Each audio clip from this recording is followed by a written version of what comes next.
ایک ایک قدم پہ ہر منصب پہ آپ کو آگاہ کیا جائے گا کہ اب آپ نے کیا کرنا ہے. تو انشاءاللہ تفصیل کے ساتھ یہ تمام چیزیں جو ہے وہ بیان ہوتی رہیں گی.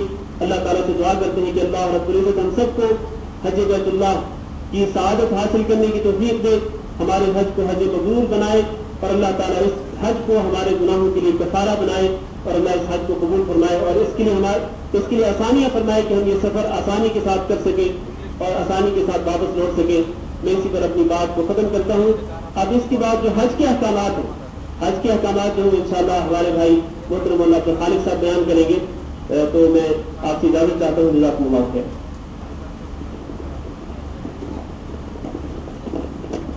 جزاک اللہ خیر. ابھی آپ تفصیل سے بیان سن رہے تھے.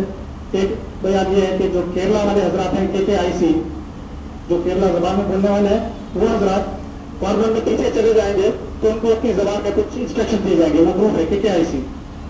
Those are from KKIC can go at the behind. Your leader will be there giving you some instructions in your own language.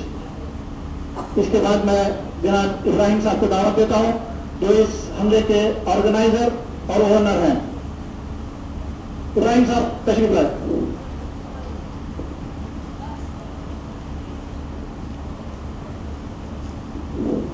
Programme کو آگے بڑھاتے ہوئے میں جناب عبد الخالق صاحب سے درخواست کروں گا کہ جس موضوع پہ آج انہوں نے بیان کرنا ہے اس موضوع کو آگے بڑھائیں.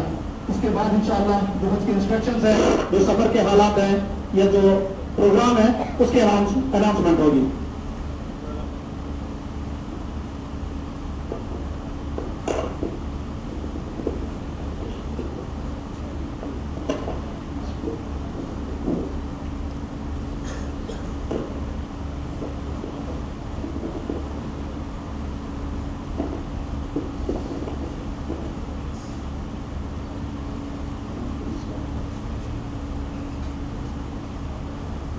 بسم اللہ الرحمن الرحیم. الحمد للہ رب العالمین, صلی اللہ علی اشرف المرسلین وعلی آلہ وصحبہ اجمعین.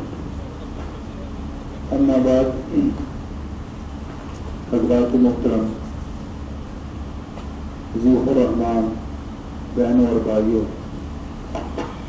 آپ نے سفر حج کے آداب اور عمرے کے احکام محترم حافظ صاحب سے سماعت فرمائے, اور میرے خیال میں یہی پہلی وہ بات ہے اور ابتدائی کام ہے جو حجاج کرام کو جا کر کرنے ہوتے ہیں. حج کے احکام تو ویسے تفصیل کے ساتھ انشاءاللہ العزیز قدم بقدم بیان ہوتے رہیں گے. بہرحال میں اختصار کے ساتھ 8 ذی الحج سے لے کر 13 ذی الحج تک یہ حج کے 6 دن حجاج کرام کیا کریں گے اس کے بارے میں اپنی گزارشات قرآن و حدیث کی روشنی میں پیش کرنا چاہتا ہوں. لیکن آپ صاحب کا خطاب میں سن نہیں سکا. اس ضمن میں شاید انہوں نے ارشاد فرما دیا ہوگا.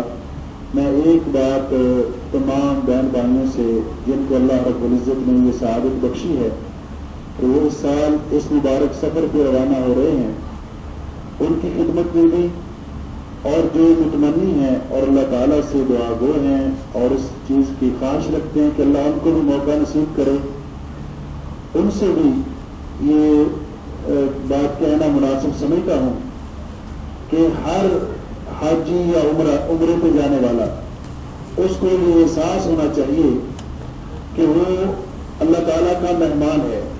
رسول اکرم صلی اللہ علیہ وسلم نے ارشاد فرمایا, الحجاج والعمار وقت اللہ, حج پہ جانے والے یا عمرہ پہ جانے والے یہ اللہ کے مہمان ہیں. دعاہم, ان کو اللہ نے بلایا ہے. فاجابوہ, تو یہ اللہ تعالیٰ کی اس حکم پر لبیک کہتے ہوئے آئے ہیں. وسألوہ فأعطاہم, اب یہ اللہ سے جو بھی دعا کریں گے اللہ ان کو عطا کرے گا.